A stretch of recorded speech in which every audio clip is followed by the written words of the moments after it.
implikasinya pada pelayanan misi integral pada orang-orang Jawa khususnya. Nah, saya melayani 6 tahun ini di Ambarawa, mayoritas yang saya layani orang-orang Jawa, dan saya menjumpai tidak sedikit juga orang Jawa yang sudah menganut salah satu agama, tetapi masih memiliki pola pikir kejawen yang bukan hanya Kristen, tetapi juga saudara-saudara kita yang Islam juga. Nah, ketika saya mencari informasi tentang perkembangan organisasi penghayat kepercayaan, rupanya di data pemerintah itu ada lebih dari 187 organisasi, diperkirakan lebih dari 12 juta. Gitu. Dan ternyata perjuangan mereka untuk eksistensi mereka itu tetap terasa. Buktinya mereka mendapatkan legitimasi hukum dari keputusan Mahkamah Konstitusi tahun 2016, mereka disahkan sebagai agama ketujuh. Jadi di KTP bisa dijadikan sebagai penghayat kepercayaan gitu. Tetapi juga kebutuhan manusia ingin selalu mencari tujuan hidup, makna hidup, kebenaran yang sejati, dan ingin mengalami spiritualitas yang memuaskan diri itu terus-menerus. Terlebih lagi ketika manusia mengalami pergumulan yang begitu berat, apalagi ketika kemarin beberapa waktu yang lalu kita mengalami pandemi yang begitu hebat, kebutuhan untuk mencari tujuan hidup, makna hidup itu semakin tinggi. Lalu sebab itu saya karena konteks Jawa, saya mengangkat tentang konsep sangat paraning dumadi. Itu merupakan konsep tentang asal-usul dan tujuan dari segala sesuatu yang diciptakan termasuk manusia dalam budaya Jawa. Nah, asal-usul dan tujuan dari sementara itu konteks iman Kristen, teologi reform itu asal-usul dan tujuan penciptaan manusia terdapat dalam konsep teologi Imago Dei. Latar belakang konsep ini tentang konsep sangat paraning dumadi ini diilustrasikan melalui pewayangan dalam kisah Dewa Ruci.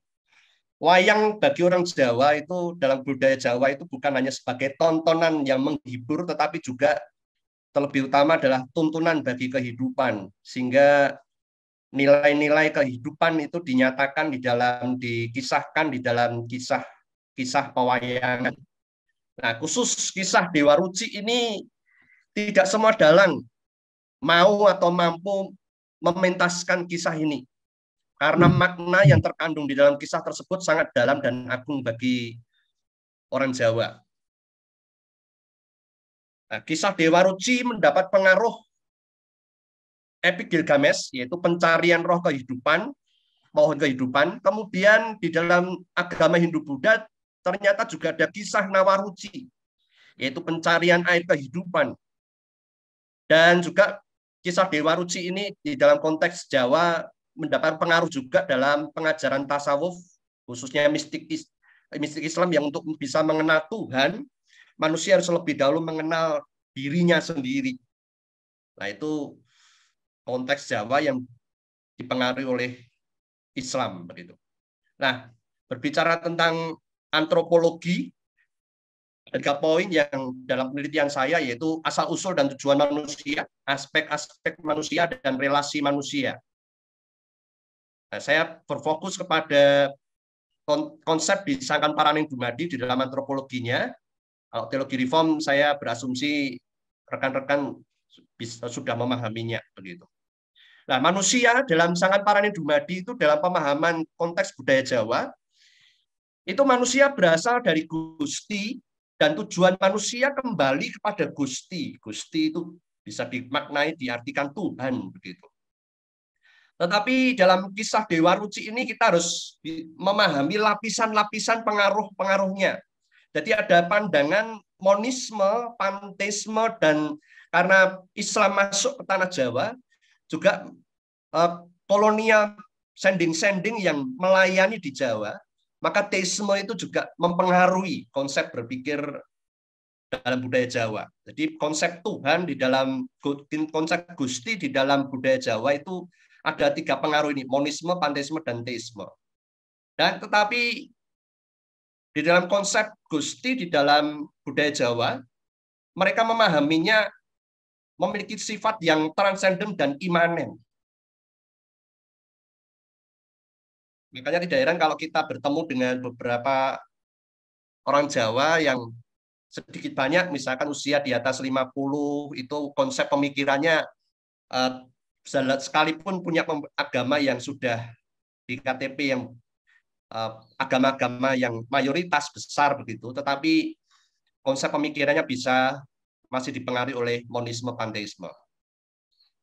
Nah, manusia dalam kisah Dewa Ruci yang digambarkan sebagai tokoh Bima itu dalam konsep Sangat Paraning Dumadi itu merupakan emanasi, yaitu mengalir, yang dimaknai sebagai memiliki hakikat yang sama dengan Gusti. Jadi bukan sebagai ciptaan yang memiliki esensi hakikat yang sangat berbeda dengan pencipta, tetapi memiliki esensi hakikat yang sama dengan pencipta. Nah, manusia juga sebagai posisinya sebagai manusia, sebagai emanasi dari Gusti, yang disebut sebagai kawulo yang atau hamba Tuhan yang wajib mentaati Gusti dalam kisah Dewa Ruci ini. Kemudian pemahaman tentang mati dan hidup manusia dalam budaya Jawa. Hidup itu dikatakan urip mung mampir ngombe, hidup hanya singgah sebentar untuk minum. Dan mati itu dimaknai dengan mulih muloniro, pulang kembali ke asal usulnya. Kemudian berbicara tentang unsur-unsur kemanusiaan, manusia dalam konsep Sangat Paraning Dumadi, itu paling tidak ada 3 bagian ini, yaitu jagat gede dan jagat cilik, lahir dan batin, halus dan kasar. Nah, berbicara tentang jagat gede, jagat cilik atau makrokosmos, mikrokosmos, itu orang Jawa berusaha untuk mengharmoniskan terhadap jagat gede dan jagat cilik. Di dalam diri manusia juga dipercaya sebagai lahir dan batin, bagian lahiriah dan batiniah ini, manusia Jawa berusaha untuk mengharmoniskan. Di dalam diri manusia juga ada bagian kasar dan halus. Manusia Jawa, dalam budaya Jawa, berusaha untuk mengaluskan. Makanya tidak heran kalau kita ketemu sama orang Jawa, cenderung perkataannya, tingkah lakunya halus begitu ya. Nah, kemudian berbicara tentang relasi manusia. Relasi manusia dalam budaya Jawa berkaitan dengan Gusti atau Tuhan. Puncak dalam relasi manusia dengan Tuhan adalah manunggaling kawula Gusti. Dan kemudian relasi manusia dengan diri sendiri, karena ada yang halus dan kasar di dalam dirinya sendiri, itu dimaknai dengan mati sajroning urip, urip sajroning mati. Jadi membawa kematian di dalam hidup, tetapi juga membawa kehidupan di dalam kematian. Ini paradoks sifatnya. Kemudian relasi dengan sesama sangat berkaitan erat dengan tata krama, kemudian melepaskan pamrih atau lebih kepada egonya. Kemudian puncak finalnya adalah memayu hayuning bawono. Itu memberikan keindahan, kedamaian di dalam kehidupan alam semesta, baik relasi dengan sesama maupun dengan alam semesta ini. Nah, relasi dengan alam bagaimana? Manusia dalam budaya Jawa itu harus menghaluskan alam, makanya ada yang disebut selamatan dan sebagainya. Dan kemudian puncak dari itu adalah gemah ripah lojinawi, kehidupan yang damai, sejahtera, melimpah ruah begitu. Nah, dari penelitian saya ini kemudian saya mencoba untuk mengkontekstualisasikan dalam ada dua model kontekstualisasi yang saya ambil, yaitu dari modelnya Bevans, yaitu tentang model sintesis, yaitu sintesis dari model terjemahan, antropologi, dan praksisnya. Kemudian dari Hasselgraf itu saya mengambil dari model 7 dimensi komunitas lintas budaya. Jadi pandangan dunia saya kupas, kemudian proses kognitif, bentuk linguistik, perilaku orang Jawa, struktur sosial dalam budaya Jawa, pengaruh media, dan sumber motivasinya. Sangat dibutuhkan untuk memahami ini dalam berusaha dalam usaha untuk kontekstualisasi. Kata kuncinya adalah fleksibilitas dan integratif di dalamnya. Nah, kontekstualisasinya adalah kalau orang khususnya kejawen memahami sangkan paraning dumadi itu adalah Gusti. Oleh sebab itu, bagian penting dalam kontekstualisasi sangkan paraning dumadi adalah bagaimana kita memperkenalkan bahwa saat sumber, asal-usul, dan tujuan hidup manusia itu kembali kepada Allah Tritunggal. Kemudian, kalau sumber kawruh bagi orang Jawa bukan hanya pengetahuan saja, tetapi itu sungguh-sungguh ya, pengenalan sesuatu yang dihidupi tentang sangkan paraning dumadi. Nah, sumber untuk kawruh sejati sangkan paraning dumadi di dalam kontekstualisasi yang saya teliti ini adalah Alkitab dan Roh Kudus. Kita tidak akan bisa mengenal Allah Tritunggal tanpa melalui firman dan Roh Kudus yang bekerja di dalamnya. Kemudian sumber utama dari ketidakharmonisan hidup manusia adalah dosa. Di dalam konsep sangkan paraning dumadi ada kesadaran bahwa ada ketidakharmonisan di dalam diri manusia. Makanya dalam ada halus dan ada kasar. Yang kasar harus dihaluskan, gitu ya, dihaluskan. Kemudian ada ketidakharmonisan di dalam alam lahir dan alam batin. Ada ketidakharmonisan di dalam jagat gede, jagat cilik. Nah, itu mereka memiliki kesadaran itu, tetapi saya belum menemukan sumbernya apa begitu. Nah, ini kesempatan di dalam kontekstualisasi teologi Imago Dei dan konsep sangkan paraning dumadi ini kita bisa memperkenalkan konsep tentang dosa sebagai sumber utama ketidakharmonisan hidup manusia. Nah, yang berikutnya yaitu Yesus Kristus adalah wujud sejati, guru ilmu sejati, dan jalan sejati manunggaling kawula Gusti. Orang-orang kejawen berusaha untuk mencapai manunggaling kawula Gusti. Ada pengharapan, bahkan ada pengharapan tentang pribadi yang sungguh-sungguh manunggal kawula Gusti itu. Makanya ada pengharapan disebut pengharapan mesianik orang kejawen itu kan ada konsep tentang Ratu Adil dan sebagainya. Nah, wujud sejati dari manunggaling kawula Gusti itu adalah Yesus Kristus. Karena Yesus Kristus adalah Allah dan manusia 100%.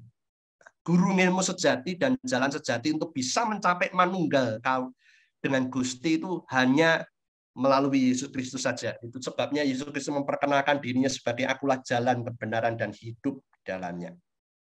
Dan kontekstualisasi teologi Imago Dei dalam konsep sangkan paraning dumadi, puncak dari sangkan paraning dumadi dan puncak dari manunggaling kawula Gusti dan memayu hayuning bawono, gambaran kehidupan yang begitu sejahtera, begitu luar biasa di dalam konsep sangkan paraning dumadi itu terjadi ketika Yesus Kristus datang kembali dan dimuliakan di atas segalanya. Nah, oleh sebab itu, ketika kita memberitakan Injil kepada orang-orang khususnya kejawen, kita harus memperhatikan 6 aspek ini, yaitu aspek spiritual, aspek pastoral, kultural dan sosial, ekonomi dan ekologi. Karena aspek-aspek ini adalah sebuah kesatuan yang utuh dan harmonis yang sangat dinanti-nantikan oleh orang kejawen di dalam puncak dari sangkan paraning dumadi. Nah, ini yang hasil penelitian saya yang boleh saya sharingkan. Mungkin sampai di sini dulu yang bisa saya sharingkan. Terima kasih. Ya, terima kasih Pak Christian. Ya, kita langsung lanjutkan ke panelis yang kedua dengan Bapak Samuel Wiratama. Silakan Pak. Selamat pagi Bapak Ibu dan rekan-rekan. Terima kasih sudah hadir di dalam CTM ini.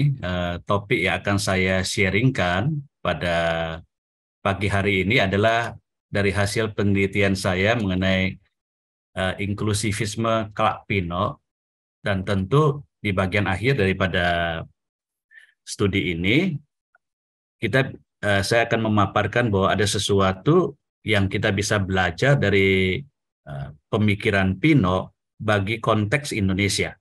Nah, saya memilih topik ini dengan beberapa alasan yang sederhana.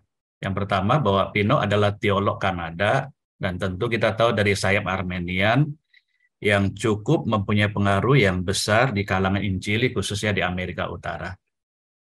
Lalu alasan lain yang melatar belakangnya adalah pemikiran Pino itu digambarkan sangat provokatif, bergerak maju, selalu mencari terobosan dari kebenaran Alkitab yang coba diaplikasikan dekat dalam konteks, ya, konteks tentu konteks kehidupan, ya, konteks berteologi. Dan di dalam banyak hal dia berpartisipasi dalam banyak hal, ya, dalam banyak diskusi teologi, ya, dalam banyak aspek begitu. Lalu hal yang lain adalah Pino adalah salah satu tokoh Injili yang menggumuli teologi agama-agama cukup intens, baik secara intelektual maupun praktis. Dan dia mencoba, bahkan mungkin orang mengatakan bahwa dia adalah orang yang pertama-tama di dalam kalangan Injili yang kemudian menggumuli hal ini dengan cukup serius. Dan bahkan cukup sistematis, terbukti di akhir, walaupun belum dalam bentuk yang utuh begitu, tapi menurut Kalkanen, dia sudah mencoba memformasikan teologi agama-agama dalam sudut yang didasari dari teologi Trinitas begitu. Dan dia adalah salah satu yang mencoba melakukan hal itu. Nah, kalau kita perhatikan saudara-saudara yang kasih Tuhan, Pino sendiri menegaskan bahwa teologi agama yang dihasilkannya adalah upaya dia dalam menjawab pergumulan konteks, ya, baik konteks di dalam internal kekristenan, yaitu mencoba membendung menurutnya, ya, tentu menurutnya mencoba membendung fundamentalisme dan kemudian universalisme dan tentu juga filosofi pluralisme yang kemudian sangat berkembang di Amerika Utara pada waktu itu. Dan tentu juga konteks eksternal. Bagaimana dia mencoba menjalin relasi dan mencoba terbuka dalam hubungannya dengan agama-agama lain yang biasa kita sebut dengan toleransi. Nah, kalau kita perhatikan, teologi Pino tersebut, ya, didasarkan pada perpaduan antara dua aksioma yang dia sebut dengan aksioma universalitas dan partikularitas. Dalam aksioma universalitas, optimisme keselamatan dieksplorasi oleh Pino dengan argumentasi dari aspek-aspek yang bersifat universalitas yang dia temukan baik yang ada di dalam Alkitab maupun prinsip-prinsip teologi yang ada di dalam kekristenan.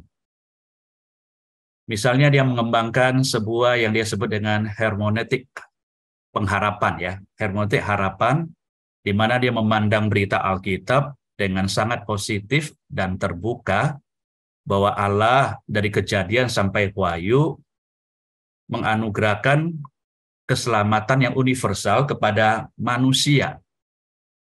Bahkan dia memandang pemilihan Abraham juga dari sisi yang sangat universal, bahwa bukan sekedar pemilihan buat keturunan Abraham sendiri dalam diri bangsa Yahudi, bangsa Israel, tetapi adalah untuk bangsa-bangsa lain, di mana Abraham dipilih untuk memberkati bangsa-bangsa lain.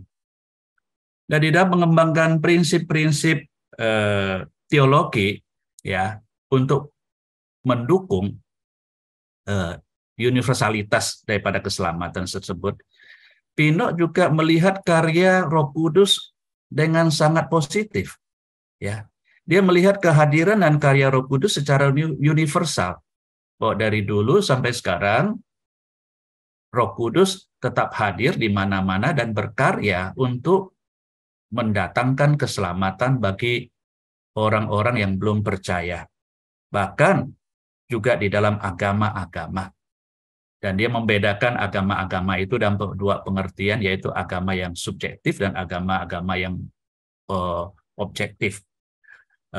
Dan menurut dia, karya Roh Kudus itu nampak dari tindakan prinsip-prinsip subjektif di dalam agama-agama yang dia kategorikan, misalnya kesalehan, perbuatan baik, dan lain sebagainya, dan lain sebagainya. Lalu prinsip yang lain di dalam teologi yang dia kembangkan adalah dia mengembangkan aksesibilitas keselamatan yang lebih luas dengan memakai prinsip iman dan perjumpaan post-mortem. prinsip iman yang dia sebut di sini adalah prinsip iman seperti orang-orang zaman sebelum Yesus yang dia sebut dengan iman pramesianik yang kemudian mengarah kepada Kristus di masa depan. Dan menurut dia, iman ini juga bertebaran mulai dari Perjanjian Lama sampai dengan bahkan sampai ketika kedatangan Kristus, bahkan ketika Kristus berinkarnasi dan kemudian naik ke surga, bahkan setelahnya juga masih ada dan hidup di dalam orang-orang yang beragama non-Kristen. Lalu yang paling spektakuler dan spekulatif adalah didasarkan pada Petrus. Dia kemudian mengembangkan sebuah teologi yang disebut dengan teologi postmortem yang memungkinkan orang-orang yang belum percaya ataupun yang tidak percaya karena penginjilan yang tidak terlalu jelas pada masa mereka hidup, dimungkinkan bertemu dengan Tuhan kembali pada waktu mereka meninggal, dan pada waktu pertemuan tersebut yang dia sebut dengan postmortem tersebut, memungkinkan mereka jikalau mereka percaya, maka mereka bisa mengalami keselamatan. Nah, melalui semua ini kita mengetahui bahwa Pinok menunjukkan universalitas kasih Allah untuk memungkinkan yang dia sebut dengan aksioma universalitas itu sungguh-sungguh bisa terwujud bagi keselamatan umat manusia. Nah, sementara itu aksioma partikularitas menekankan keunikan dan finalitas Yesus Kristus yang menurut dia baik di dalam Alkitab maupun teologi menjadi norma bagi terwujudnya keselamatan manusia dan bagi terwujudnya universalitas keselamatan. Jadi dalam pemahaman Pinok bahwa partikularitas di dalam Yesus Kristus itu tidak membatasi keselamatan, justru menegaskan universalitas kasih Allah, dia bilang. Nah, menurut Pinok, kepercayaan kepada partikularitas ini tidak bersifat eksklusif jadinya, tidak membatasi, ya. Nah, bagaimana hal ini terjadi? Pinok menegaskan dengan menekankan keunikan dan finalitas Yesus Kristus dengan cara yang berbeda. Ya. Misalnya daripada memakai inkarnasi, dia mengatakan inkarnasi itu penting, kemanusiaan Kristus itu juga penting, tetapi dia tidak memakai kategori itu. Dia justru menekankan soal logos, yang menurut dia pra dan pasca eksistensi begitu. Kristus nyata sekali melalui konsep logos tersebut. Dan ini menunjukkan kesinambungan.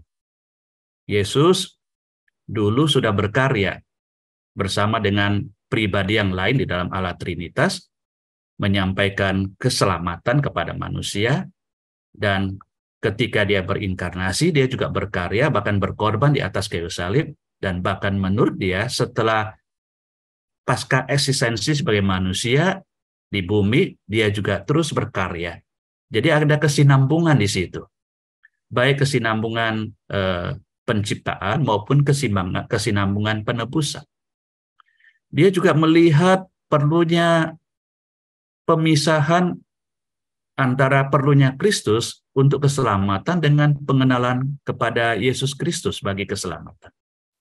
Jadi dia bilang orang diselamatkan oleh Yesus Kristus tanpa perlu mengenal Yesus Kristus.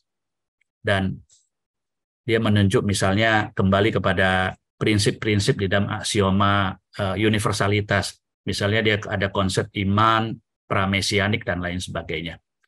Lalu kemudian dia juga memandang begini, ya, keselamatan dalam teori rekapitulasi. Dia menghidupkan kembali teori rekapitulasi. Dia tidak berkata bahwa teori pendamaian, penebusan oleh Kristus dan sebagai pengganti bagi manusia berdosa tidak penting. Itu penting, dia bilang.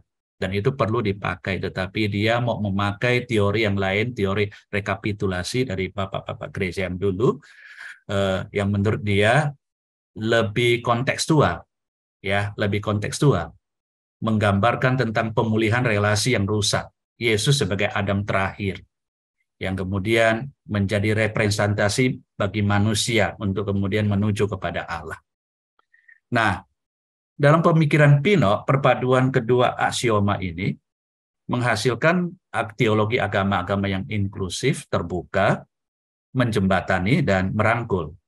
Dan menurut dia memungkinkan dialog yang mutual serta toleran sehingga dapat menghasilkan sumbangsi dalam konteks pergumulan kemajemukan agama. Namun ada hal-hal yang perlu kita kritisi dari teologi agama Pinok. Perpaduan antara aksioma universal dan partikular memang menghasilkan teologi agama-agama yang inklusif, terbuka, merangkul, dan sekaligus toleran. Tapi kalau kita perhatikan, demi merangkul keuniversalan, Pinok mengorbankan kebenaran partikular dalam kekristenan. Nah, dia berat sebelah begitu. Dia terlalu menekankan yang universal sehingga kemudian sampai-sampai mengerdilkan prinsip atau mengabaikan sama kadang-kadang di dalam hal-hal tertentu mengabaikan prinsip-prinsip yang partikular yang ada di dalam Alkitab dan di dalam teologi Kristen. Ya, akibatnya dengan pola pandang seperti itu, prinsip-prinsip teologi yang dihasilkannya cenderung berat sebelah dan spekulatif. Ya, misalnya dia melihat karya Roh Kudus tidak semata-mata kehadirannya seperti yang kita pahami oleh kaum Injili, tetapi juga bersifat menebus. Sehingga kemudian peran antara Roh Kudus dengan Yesus Kristus kadang-kadang sukar sekali dibedakan di dalam prinsip teologi Pinok. Dia mengatakan iman perlu, bahkan mengutip Ibrani tentang pentingnya iman di dalam kehidupan orang percaya dan di dalam keselamatan daripada orang-orang Kristen. Namun dia mengatakan bahwa kita perlu memisahkan antara iman dengan konten iman. Dia bilang kita perlu beriman untuk diselamatkan, tetapi tidak tahu berapa banyak isi iman itu diperlukan. Bahkan dia mensyaratkan sangat minimal sekali, dan berapa minimalnya dia tidak menyebutkan itu. Mungkin juga kadang-kadang sampai-sampai iman itu menjadi tidak jelas begitu. Sehingga kemudian beriman kepada siapa juga mungkin perlu kita pertanyakan. Ya. Nah, hal yang lain misalnya contohnya konsep postmortem yang bersifat spekulatif itu, di mana dia membuka kesempatan kepada mereka yang sudah meninggal untuk percaya kepada Kristus itu. Juga sangat spekulatif, hanya didasarkan kepada berita dari Petrus saja, dan dia tidak mempertimbangkan bagian-bagian daripada Alkitab yang lain yang menegaskan bahwa manusia mati satu kali saja dan sesudah itu dihakimi. Hanya demi mengadopsi keuniversalannya, lalu kemudian mengorbankan partikularitasnya tersebut. Nah, masih banyak contoh lain ya. Saya ambil beberapa contoh saja dari prinsip-prinsip teologinya tersebut. Nah, hulunya di mana dari semua permasalahannya tersebut? Hulunya terletak di metodologi berteologinya, ya, yang kemudian dia menempatkan Alkitab, otoritas Alkitab itu sejajar dengan sumber-sumber teologi yang lain, misalnya tradisi, akal budi, dan pengalaman. Bahkan ada ahli teologi yang mengatakan bahwa Pinok cenderung meletakkan pengalaman itu sebagai yang paling utama. Dan di beberapa bagian, misalnya di dalam artikel tentang pengakuan dia tentang mengapa dia pindah dari paham Agustinus kepada Armenian, di artikel tersebut dia mengatakan bahwa dia cenderung sangat terpengaruh oleh konteks pergumulan yang terjadi. Jadi sudah perhatikan ketika otoritas Alkitab kemudian diletakkan sejajar dengan sumber teologi yang lain, maka yang menjadi otoritas terakhir atau final bagi kita untuk menentukan sebuah kebenaran itu apa, dan ternyata tidak ada. Akibatnya maka Pinok kemudian prinsip teologinya kemudian melenceng kepada lebih menekankan keuniversalan ketimbang kepada menghidupkan juga prinsip-prinsip yang bersifat partikular di dalam teologi Kristen. Nah, pertanyaannya, adakah hal-hal yang bisa kita pelajari dari Pinok dengan prinsip teologi seperti itu? Memang dalam banyak hal saya tidak setuju dengan Pinok, ya, saya tidak setuju. Tetapi ada beberapa hal juga yang saya pikir kita bisa belajar dari Pinok, bagaimana semangat dan lain sebagainya ketika dia mencoba menjawab konteks dari prinsip-prinsip teologi yang dia bangun. Dan apalagi kalau kita melihat bahwa konteks Indonesia adalah konteks yang majemuk dengan agama, Dan kita tahu bertahun-tahun seringkali terjadi friksi, konflik, bahkan kekerasan ya. Beberapa kekerasan menghilangkan ribuan, bahkan mungkin juga puluhan ribu nyawa manusia yang melayang sia-sia akibat radikalisme yang terjadi di dalam agama-agama. Nah, saya pikir saudara-saudara yang kasih Tuhan, ada beberapa hal yang mungkin kita bisa pelajari ya. Misalnya yang pertama, sebuah teologi agama-agama yang bersifat toleran namun tanpa menghilangkan jati diri partikular unik kekristenan, sangat cocok untuk diterapkan dalam konteks Indonesia. Dan Pinok belajar melakukan itu, walaupun seperti yang saya katakan, dia terjebak ke dalam lebih menekankan konteks ketimbang kebenaran yang disampaikan oleh Alkitab. Nah, dari sisi ini kita bisa belajar bahwa kita harus mengarahkan teologi untuk menjawab tantangan dan kebutuhan yang aktual di dalam kehidupan. Namun kita juga hati-hati jangan sampai teologi yang dihasilkan itu lalu kemudian terlalu berat kepada konteks dengan mengorbankan kebenaran-kebenaran yang ada. Hal yang kedua yang bisa kita pelajari bahwa dari Pinok, dia memperlihatkan bahwa ada prinsip-prinsip teologi dalam kekristenan Injili yang partikular yang tidak bisa dipakai untuk menghasilkan teologi agama-agama yang kontekstual dengan tetap mempertahankan kebenaran Kristen. Walaupun sekali lagi hati-hati bahwa Pinok terjebak di situ ya, terjebak oleh konteks tadi yang saya katakan ya. Kita bisa belajar ya. Misalnya ada beberapa prinsip yang saya lihat, misalnya kita bisa memakai ya, ketimbang mengambil sumber-sumber dari luar begitu. Di dalam kekristenan Injili ada beberapa prinsip teologi yang bisa kita pakai, misalnya soal logos, soal teologi yang dibangun dan coba kemudian tidak hanya menekankan sisi partikular tetapi juga sisi universal yang ada secara seimbang begitu.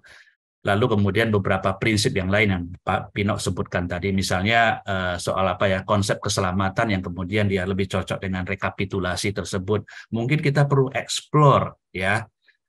Banyak sekali misalnya memakai sumber-sumber teologi oikumenis dari masa-masa lampau untuk kemudian membangun teologi agama-agama dan teologi-teologi yang lain yang bisa kemudian kontekstual dengan zaman.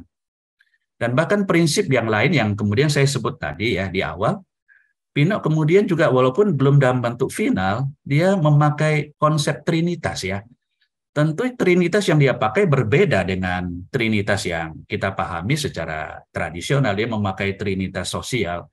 Tetapi saya meyakini juga bahwa di dalam trinitas tradisional yang kita pakai, itu juga bisa dipakai untuk menjadi dasar untuk mengembangkan teologi agama-agama di dalam kehidupan, dalam konteks yang ada di Indonesia ini. Ini kira-kira yang saya mau sampaikan beberapa hal secara singkat. Terima kasih, saya kembalikan kepada moderator.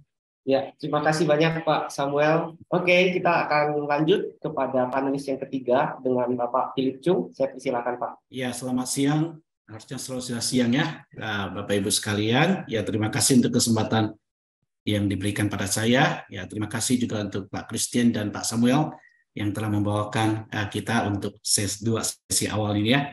Ya, judul penelitian saya adalah Revelation and Grace. Ya, A Critical Appraisal of Endocriminal Theology of Religions. Ini adalah sebenarnya disertasi PhD saya waktu di Calvin Theological Seminary. Dan di sesi ini juga sudah diterbitkan oleh Langham Publishing ya dalam bentuk buku ya, jadi Bapak Ibu sekalian yang tertarik bisa mendapatkannya. Nah, tokoh yang saya teliti adalah seorang teolog bernama Henry Kramer ya, dia orang Belanda ya, seorang misionaris.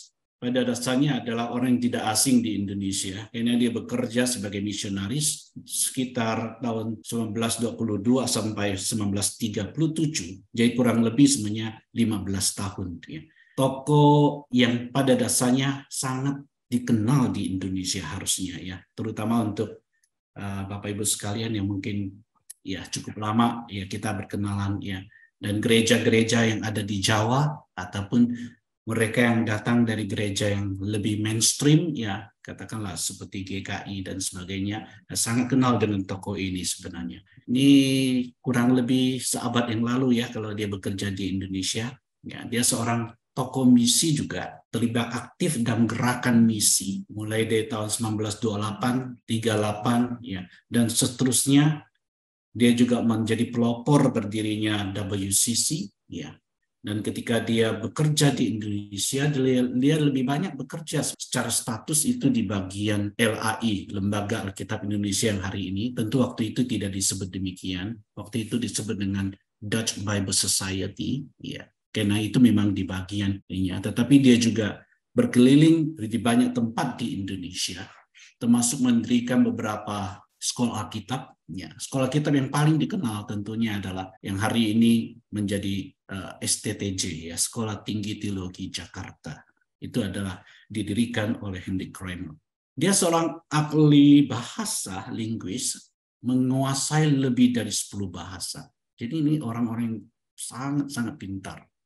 Bahasa Belanda tentunya orang Belanda, Inggris, Perancis, Jerman. Dia menguasai Yunani, Ibrani. Akhirnya itu bagian dia di dalam hal menerjemahkan Alkitab. Dia juga menguasai bahasa Indonesia, karena dia memang mempersiapkan diri untuk datang ke Indonesia dan belajar bahasa Indonesia. Ya. Tentu waktu itu disebut bahasa Melayu tentunya. Dia menguasai bahasa Jawa. Ya. Dia menulis disertasinya tentang mistik Jawa. Ya.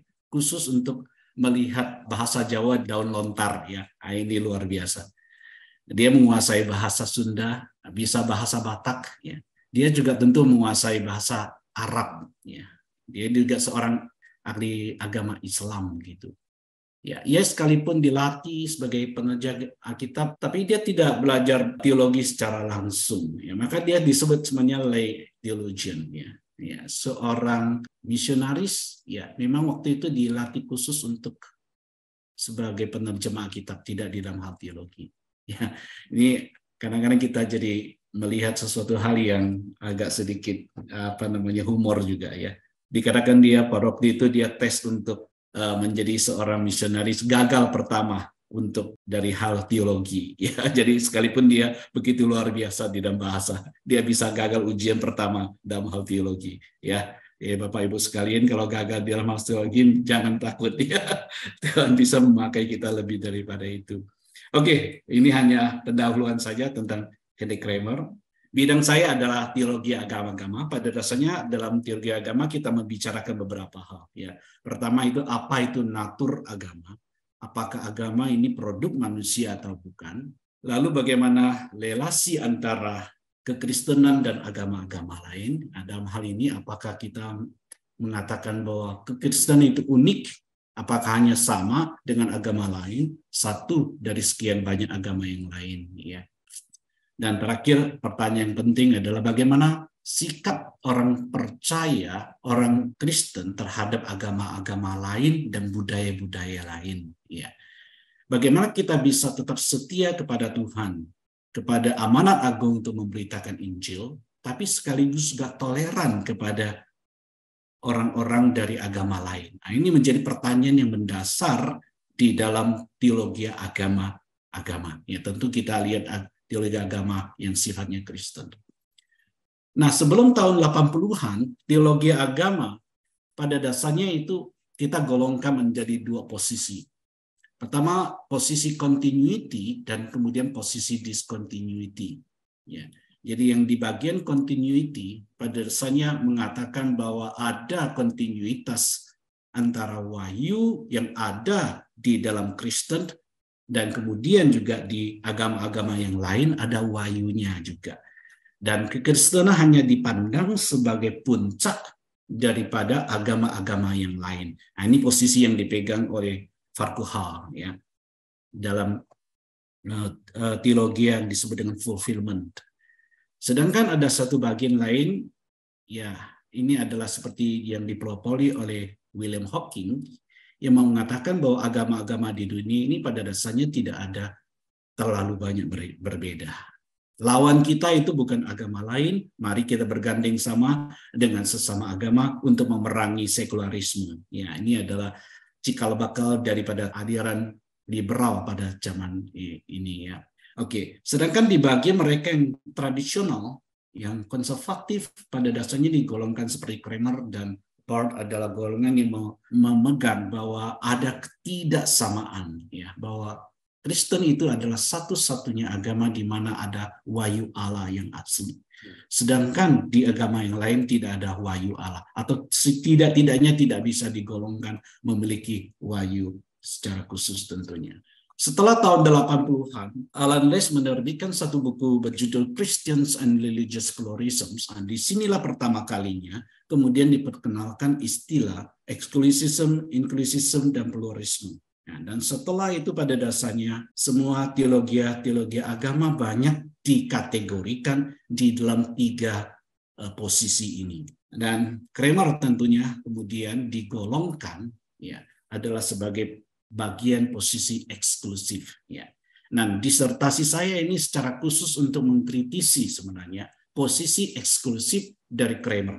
Nah, saya katakan ini secara khusus posisi eksklusif Kramer. Karena posisi eksklusif tidak semuanya sama. Nah, kadang-kadang kita, maksudnya itu tidak semua orang memegang posisi eksklusif, kemudian kita bisa samakan.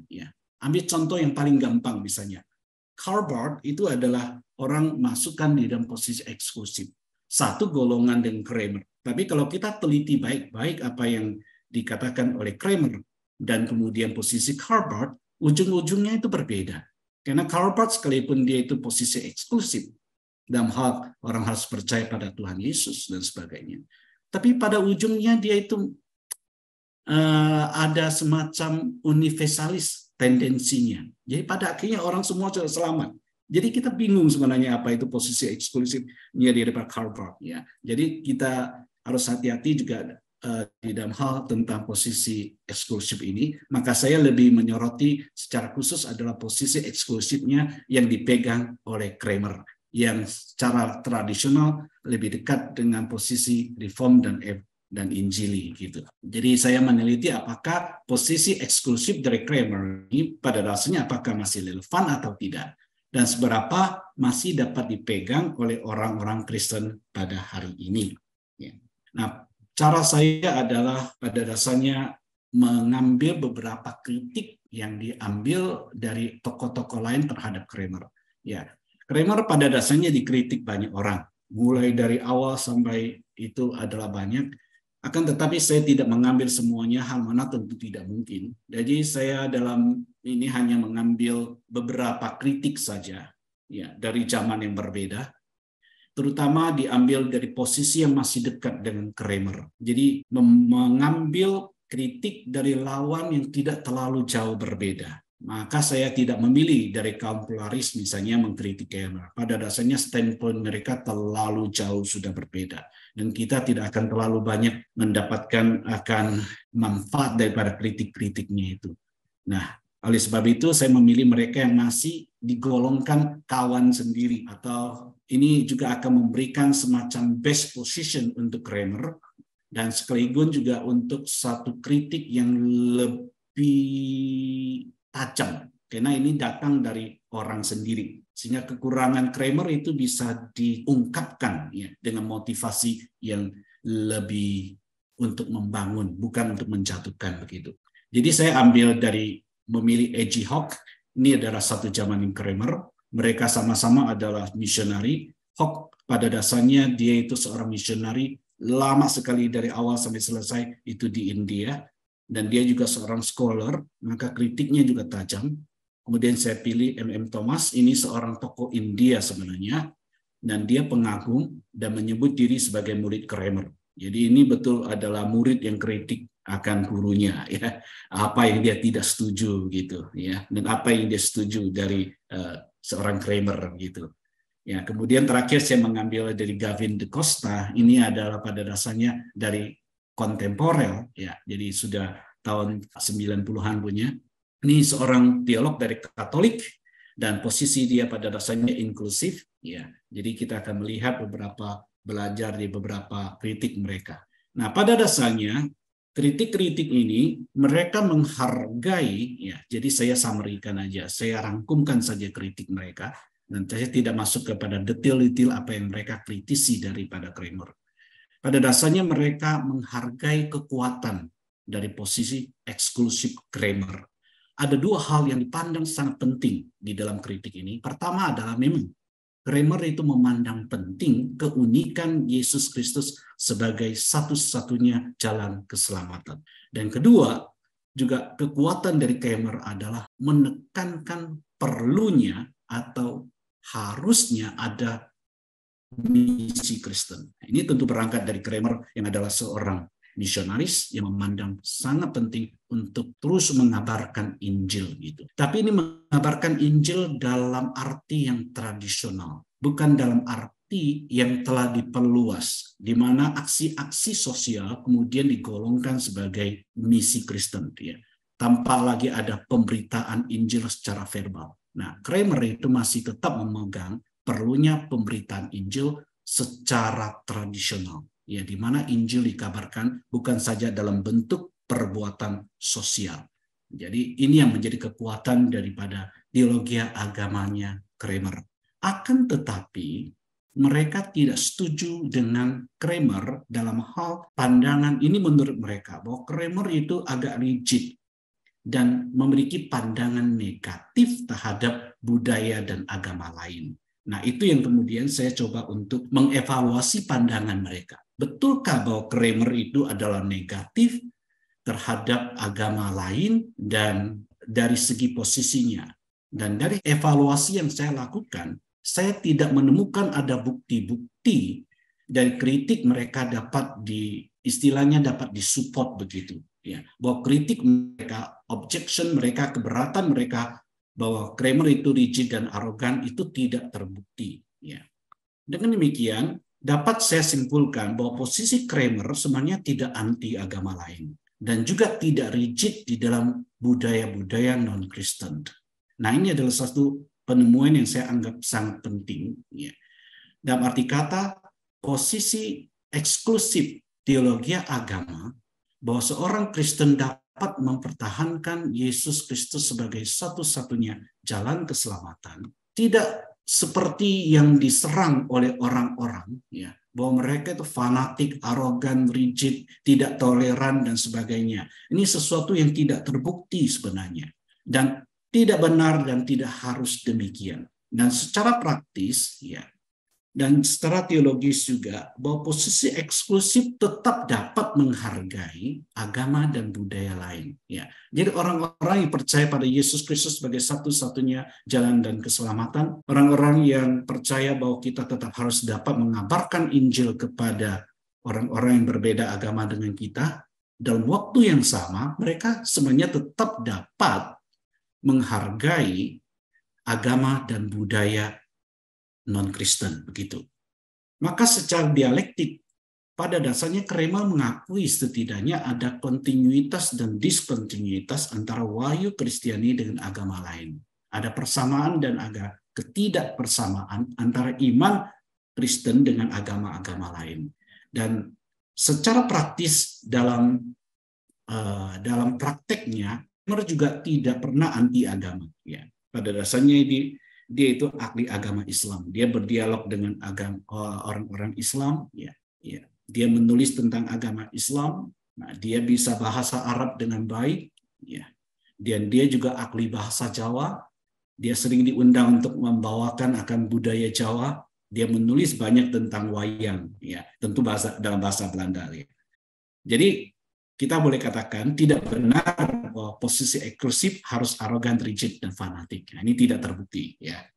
Akan tetapi, ya, penelitian saya juga menemukan ada ketegangan internal dalam pemikiran Kramer. Dalam arti kata demikian, bahwa kerangka teologis Kramer itu memiliki kelemahan.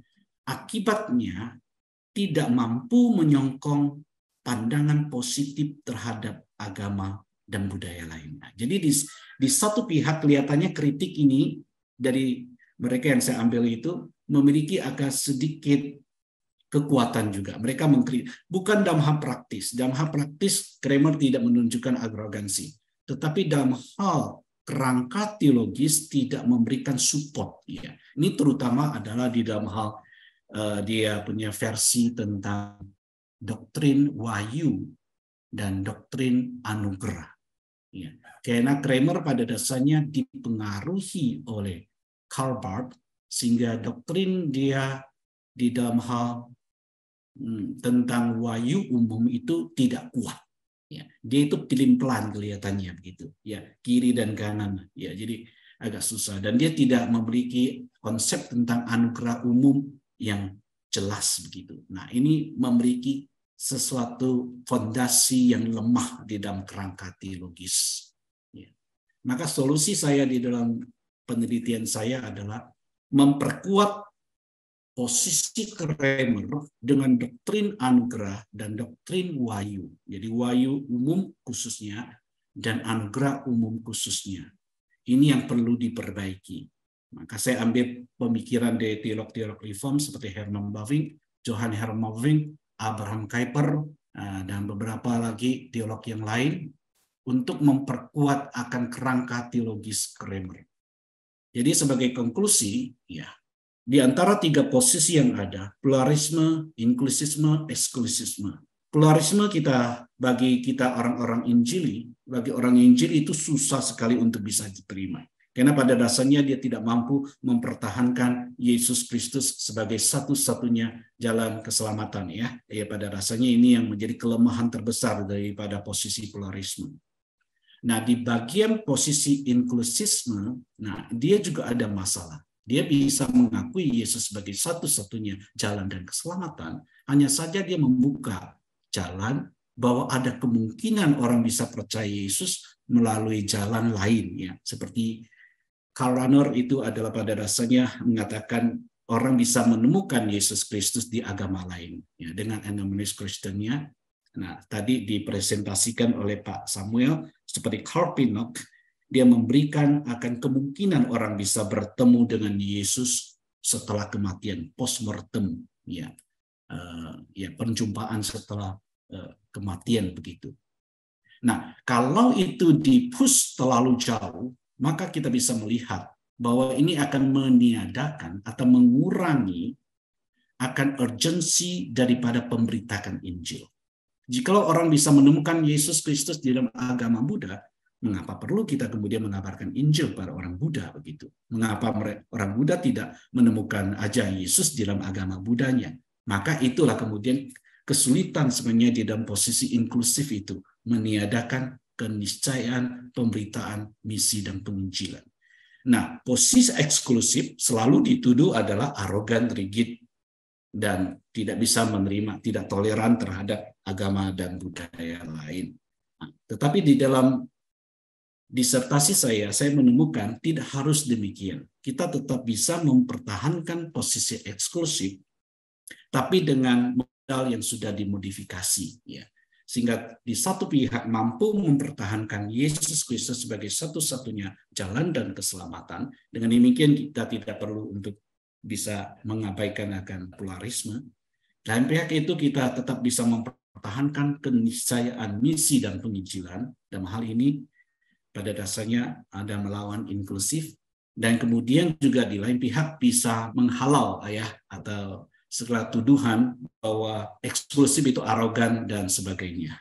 Karena pada dasarnya posisi yang sudah telah dimodifikasi dengan anugerah umum dan dengan wahyu umum yang dipromosi oleh teolog-teolog reform akan mampu untuk menghargai agama lain dan budaya-budaya lain. Ya, demikian dari apa yang saya bisa bagikan pada pagi hari ini. Ya, terima kasih banyak kepada Pak Philip. Ya, terima kasih banyak sekali lagi kepada Pak Philip untuk materi yang luar biasa. Kita langsung lanjutkan kepada penanggap, kepada Pak Wilson untuk memberi tanggapannya ya kepada masing-masing materi yang sudah dibagikan hari ini. Silakan Pak Wilson. Baik, selamat siang Bapak Ibu Saudara yang terkasih dalam Tuhan. Pertama-tama izinkan saya mengucapkan terima kasih khususnya kepada STTB ya yang sudah memberikan kehormatan ya untuk saya bisa memberikan tanggapan dan juga interaksi ya dengan ketiga pemateri kita yang baik semuanya. Sedikit info personal begitu ya. Ini sebenarnya ketiga rekan, dua diantaranya itu saya cukup kenal baik begitu ya. Waktu saya mengambil S2 di Calvin, Pak Philip banyak membantu saya ya. Jadi bisa tinggal nyampe ada ranjang bisa tidur itu berkat Pak Philip ya. Dan waktu Pak Philip defense disertasinya sidang juga saya hadir di sana ya. Jadi saya masih ingat sekali dan saya merasa studi-studi seperti ini memang perlu banyak dilakukan ya, khususnya berkaitan dengan teologi agama-agama, maka itu saya appreciate sekali. Dan Pak Samuel, salam kenal juga, saya belum pernah ketemu rasanya, tapi kalau sudah saya lupa, minta maaf begitu. Untuk Mas Kris sendiri ya, ini kakak tingkat saya ya waktu di Saat, jadi sebenarnya saya lebih junior dari beliau, dan tapi sebentar lagi sama-sama menjadi dosen juga ya, jadi saya senang juga bisa berinteraksi nantinya. Dan saya merasa ini apa yang disampaikan oleh ketiga pemateri ini baik sekali ya. Tentu saja di dalam semua materi penelitian atau apa pasti masih ada yang bisa ditambah, mungkin ada yang kurang, tetapi juga pastinya ini bisa berdampak baik ya untuk dia khususnya kemajuan teologi di Indonesia. Nah, maka itu sebenarnya apa yang saya ingin sampaikan ya dalam waktu sekitar 20 menit ke depan ini ya. Secara umumnya saya ingin menyampaikan secara umum ya. Jadi kita ini memang berbicara kepada khususnya dalam konteks evangelicalism atau Injili ya, gerakan atau kaum Injili. Dan juga ini saya ingin meng-highlight beberapa gerakan saat ini di dalam dunia akademik ya, dan jadi saya mengasumsikan percakapan ini adalah di ranah akademik sebenarnya ya, karena berbicara mengenai penelitian. Jadi saya ingin nantinya juga memberikan konteks juga ya, supaya kita juga bisa melihat betapa 3 kontribusi ini penting ya. Dan jadi nanti saya juga akan selain hal-hal yang umum, nanti saya juga akan berinteraksi secara khusus kepada 3 materi pembicara yang sudah disampaikan ya.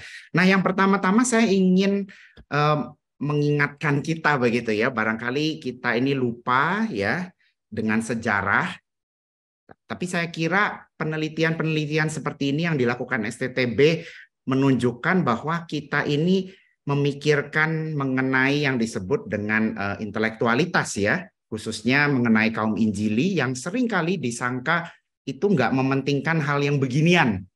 Jadi di tahun 94 Mark Noll menuliskan satu buku judulnya The Scandal of the Evangelical Mind. Saudara mungkin ingat kutipan yang terkenal daripada tulisan itu ya. Jadi skandal daripada evangelical mind itu dikatakan oleh Mark Noll ya. Mark Noll ini seorang Injili historian. Dia mengatakan the scandal is that there is not much of an evangelical mind. Jadi skandalnya itu yang nggak ada mindnya itu, kira-kira begitu ya. Maksudnya dia secara serius ingin mengotokritik orang-orang Injili untuk ayo kita bangkit ya, jangan mau kalah istilahnya ya, bahasa saya begitu, dengan orang-orang yang di luar sana yang kita merasa teologi mereka mungkin ada yang kurang-kurang, tetapi mari kita buktikan bahwa kita itu juga bisa ya. Nah, saya bukan bermaksud bersemangat untuk kita itu seperti ingin memerangi mereka ya, bukan, tetapi karena ini memang hal yang penting juga ya.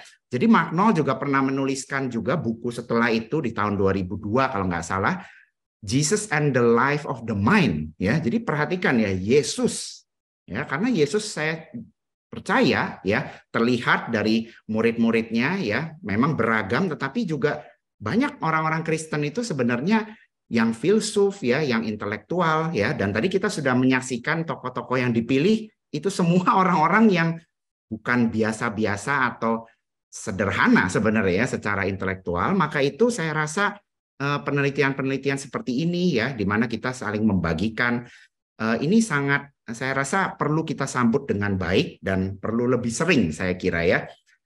Nah, jadi itu situasi konteks di mana kita khususnya di Indonesia juga perlu menghidupi ya semangat seperti ini. Mari, jadi kalau nggak salah tahun lalu ya, buku Mark Noll ini juga seperti diterbitkan kembali, ada kata yang pengantar baru dan afterword-nya ya, kata penutup yang baru itu bisa didapatkan juga. Jadi itu yang pertama. Yang kedua, saya kira tadi terlihat dari apa yang disampaikan oleh Pak Philip sesungguhnya ya. Jadi ada satu gerakan yang belakangan ini menurut saya sangat penting, yang sebenarnya kita udah kenal ya. Cuman namanya kadang-kadang kita miss gitu ya. Sebenarnya nama itu adalah neo-Calvinisme. Tadi Pak Philip misalnya menggunakan katanya ya. Jadi pertama ini kan Kramer ya. Kramer sendiri sedikit banyak ya orang Belanda dan cukup banyak juga dipengaruhi Calvin saya kira. Nah, tetapi memang ada aspek-aspek yang kurang di dalam teologinya. Nah, ini dilengkapi oleh orang-orang seperti Abraham Kuyper, Herman Bavinck, J.H. Bavinck. Nah, ini adalah orang-orang yang disebut dengan neo-Calvinis ya. Jadi ini saya ada bukunya yang ditulis juga oleh orang Indonesia, tetapi dia tinggal di Amerika sekarang, Gray Sutanto ya. Ini bukan Al-Quran ya, Bapak Ibu Saudara ya. Jadi ada orang yang bilang bukunya kok covernya mirip ini ya. Tapi anyway, ini judulnya Neo-Calvinism, A Theological Introduction. Jadi ini buku yang baik juga. Nah, intinya adalah kenapa saya harus menyebutkan ini ya. Sebagaimana tadi Pak Philip sebutkan, teolog-teolog yang dari Belanda dan Calvinis seperti yang tadi sudah disebutkan, Kuyper dan dua Bavinck tadi, itu memang teologinya promising sekali ya. Jadi saya sendiri walaupun memang bukan ahli di teologi agama-agama, maksudnya disertasi saya itu temanya original sin begitu ya. Tetapi saya itu meneliti tentang Bavinck, Herman Bavinck ya. Nah, jadi menurut saya memang tepat sekali kalau Pak Philip memilih orang-orang seperti Herman Bavinck, Kuyper dan J.H. Bavinck, dan saudara perhatikan ya, belakangan ini ada semacam resurgence ya. Jadi karya-karya Kuyper ya, Common Grace itu 3 volume sudah diterjemahkan ya, dan macam-macam ya, Kuyper tuh banyak sekali tulisannya. Lalu tulisan-tulisan J.H. Bavinck yang dulunya sudah lama, misalnya The Church Between the Temple and the Mosque, itu diterbitkan kembali dengan pengantar ditulis oleh Daniel Strange ya. Jadi ini ada banyak gerakan-gerakan saat ini yang memang menyoroti ya. Kenapa penting juga ya, selain ini penting buat teologi agama-agama, tetapi juga karena gerakan neo-Calvinis ini memiliki visi yang sangat luas, sehingga kita sebagai orang Injili, dan saya rasa mereka-mereka ini ya sedikit banyak juga cukup Injili ya, karena memang selalu fokusnya adalah gospel ya. Injil itu seperti ragi yang mengkamirkan seluruh dunia ya, itu Bavinck suka pakai istilah itu ya. Tetapi saya ingin menyoroti kenapa ini penting, karena keluasan itulah yang kita butuhkan ya. Nah, ini saya senang sekali karena di ketiga saudara kita ini tadi yang menyampaikan sudah menunjukkan hal-hal ini ya.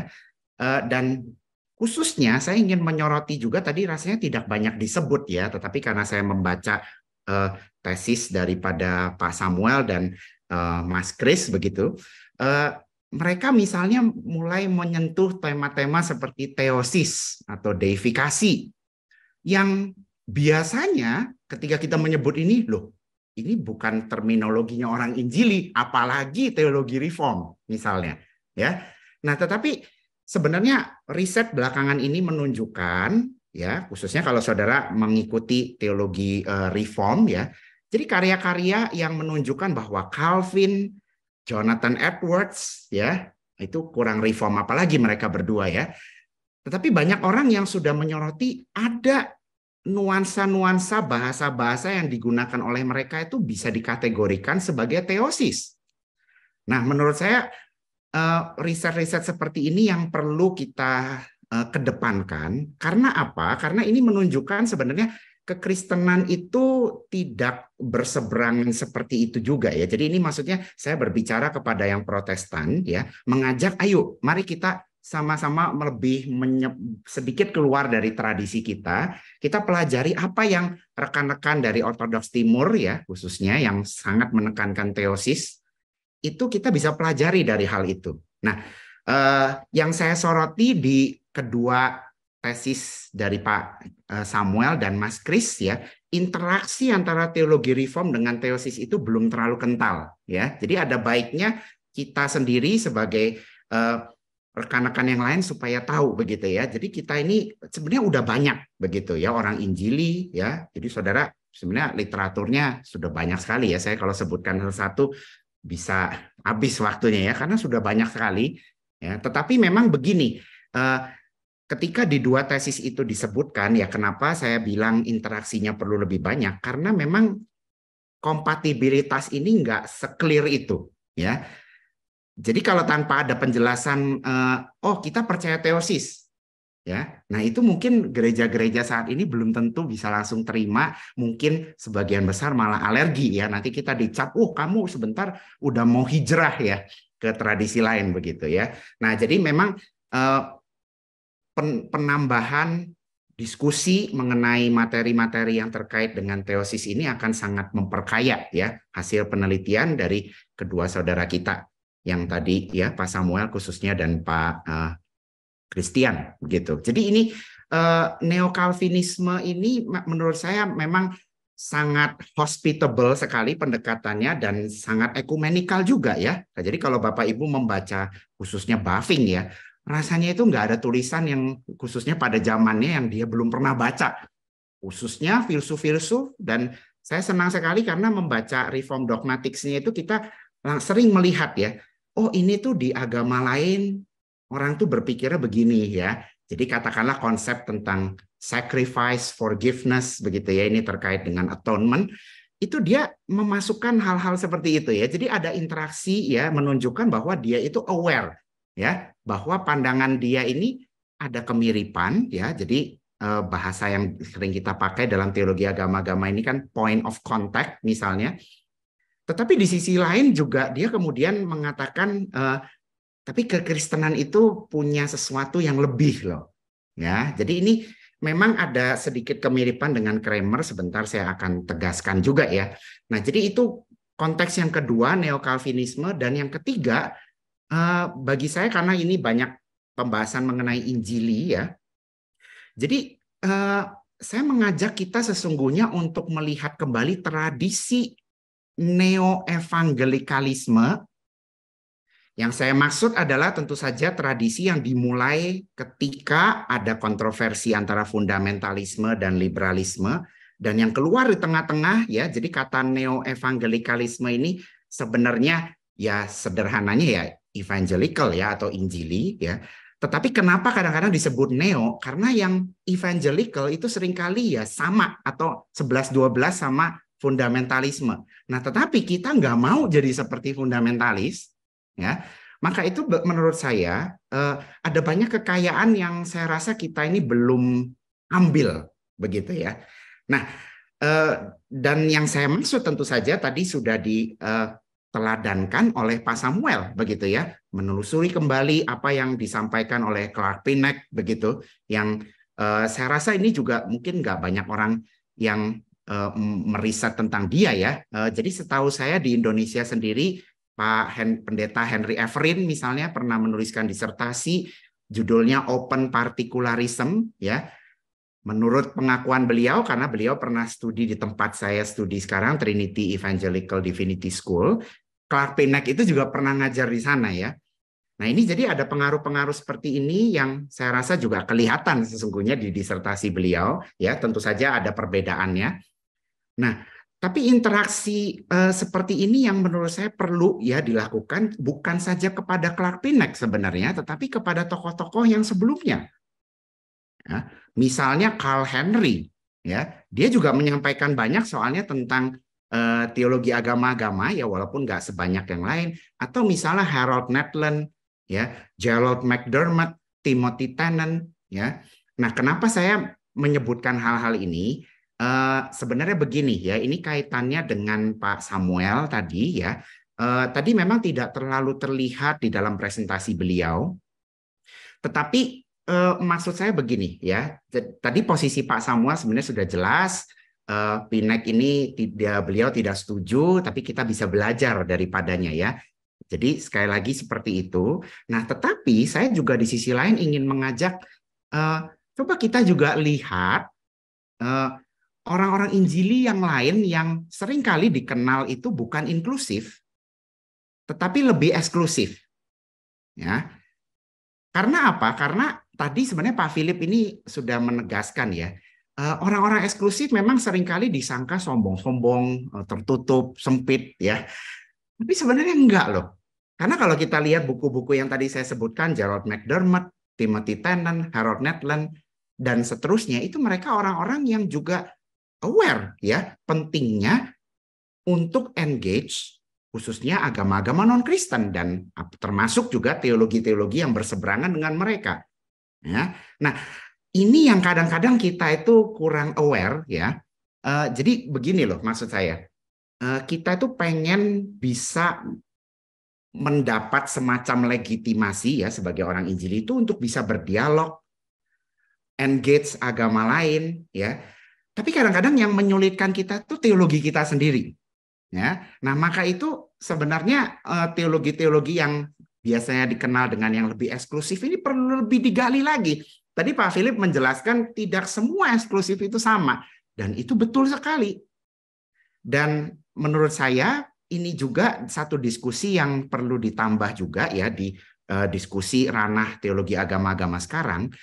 Tipologi tripolar atau eksklusivisme, inklusivisme, pluralisme menurut saya itu kita mesti hati-hati menggunakannya karena itu bisa disalahpahami tadi ya. Jadi misalnya Bapak Ibu yang penasaran itu bisa membaca Gavin de Costa juga ya. Jadi salah satu bukunya Christianity and World Religions tahun 2009, beliau juga menegaskan ya, oke, pluralisme itu ada jenisnya, inklusivisme ada jenisnya, eksklusivisme juga sama. Memang ada yang sempit, tetapi kebanyakan ya menurut saya tradisi neo-evangelikalisme itu sering disebut dengan eksklusif yang memiliki universal access tipenya. Maksudnya adalah mereka eksklusif ya karena Yesus Kristus salah satunya juru selamat. Tetapi bukan berarti mereka itu menjadi anti budaya, anti agama lain dan seterusnya. Nah, itu sebenarnya dikutip juga ya perkataan dari Leslie Newbigin misalnya bukunya yang terkenal Gospel in the Pluralist Society ya. Buku Pak Philip itu mengutip perkataan dari Leslie Newbigin ini menurut saya sangat baik ya. Jadi dia menegaskan kira-kira gini ya kalau saya parafrase. Newbigin itu eksklusif. Tetapi dia tidak menolak, maksudnya dia tidak eksklusif dalam arti dia menolak kemungkinan keselamatan di pribadi-pribadi yang ada di agama lain. Dan dia juga adalah orang yang inklusif karena dia menolak untuk membatasi anugerah Allah hanya di dalam gereja Kristen. Tetapi dia juga bukan inklusif kalau artinya agama-agama non-Kristen itu menyelamatkan. Lalu Newbigin juga bilang dia itu pluralis karena Allah itu bekerja di seluruh dunia ini tanpa terkecuali agama-agama yang non-Kristen termasuk. Tetapi dia juga bukan pluralis yang menolak keunikan Yesus Kristus dan keselamatan itu hanya melalui Yesus. Nah jadi saudara perhatikan, eksklusif, inklusif, dan pluralis ini masuk. Ya, jadi menurut saya kita mesti hati-hati dan definisi yang clear inilah yang perlu kita tuliskan ya. Dan kita harus definisikan ini dengan clear. Dan satu literatur yang baik saya kira ya ini tidak terlalu terkenal juga. Jadi ini yang nulis namanya Robert Boyd ya. Dia menulis 2 volume, yang volume keduanya ini saudara kalau lihat subjudulnya adalah An Evangelical Theology of Religions. Dan dia juga menyampaikan hal yang mirip dengan Leslie Newbigin sebenarnya. Jadi kita ini orang Injil ini sebenarnya at the same time exclusive, inclusive, and pluralist at the same time. Tapi depending on how you define the terms. Ya. Nah itu jadi menurut saya kita perlu lebih aware dengan istilah-istilah ini ya, dengan diskusi yang lebih kekinian sebenarnya. Dan sebenarnya udah banyak juga interaksi misalnya seperti dengan tipologi Alan Race ya, ini diterbitkan oleh Brill misalnya ya, 1 volume ini akan sangat baik ya untuk memperkaya sebenarnya kita itu tipologi-tipologi seperti ini masih relevan atau tidak ya. Nah, poin yang 2 poin terakhir yang ingin saya sampaikan ya. Jadi kalau kita lihat dari ketiga rekan kita ya, dari teologi yang mereka bangun dan koreksi ditambah lagi dan seterusnya, ujung-ujungnya itu aplikasinya itu ada 2 ya. Nah, yang atau boleh katakan 1 hal paling penting tetapi 2 bisa dibedakan gitu ya. Nah, yang poin utamanya itu kita itu mau bisa berdialog bukan? Tadi saya sudah sebutkan ya. Nah, tetapi dari dialog ini kadang-kadang memang yang sekali lagi yang menyebabkan kita sulit melangkah ke situ itu adalah teologi kita sendiri ya. Nah, maka itu saya juga mendorong Jadi ini rekan saya misalnya sama-sama alumni Saat ya, Adrianus Yosia misalnya pernah menuliskan satu artikel diterjemahkan oleh jurnal STTB juga ya, kaum Injili dan dialog tetraaksi begitu. Nah, Yosia ini juga banyak menggunakan Herman Bavinck, khususnya J.H. Bavinck ya. Jadi Johann Bavinck itu keponakannya Herman Bavinck, juga pernah di Indonesia. Ya, jadi model-model seperti ini yang menurut saya ini kurang terlalu dikenal nih, ya. Jadi saya mengarahkan Bapak Ibu juga untuk membaca tulisan-tulisan itu, ya. Dan hal yang kedua sebenarnya, jadi di dalam dialog tetraaksi yang Yosia sampaikan, termasuk juga di dalam jadi di dalam tesis daripada Mas Kris juga sebenarnya ditekankan, ya.